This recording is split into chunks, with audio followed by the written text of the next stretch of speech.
কিছু না। এই মেয়ে ছেলের জিনিস নিতে নেই, ফেলে দাও, ফেলে দাও বলছি। কপালকুণ্ডলা, এর ভিতরেই তোমার ভিতর প্রতিহিংসা জেগে উঠেছে। ভয় নেই কপালকুণ্ডলা, তোমার আরাধ্য দেবতাকে তোমার কাছ থেকে কেউ ছিনিয়ে নিতে পারবে না।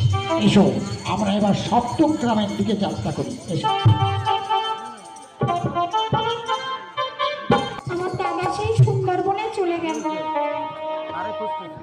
এখনো ফিরে এলো। তোর দাদাকে না সুন্দরবনের বাঘে খেয়েছে। কি বলে? বললাম হতভাগা, কাঠ কাটতে যাস না।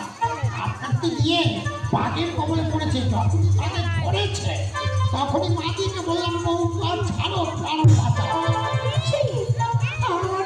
আমার দাদাকে বাঘে খেয়েছে। কাকা বাবু, এখন কোথায় যাবো, কার কাছে থাকবো বলুন?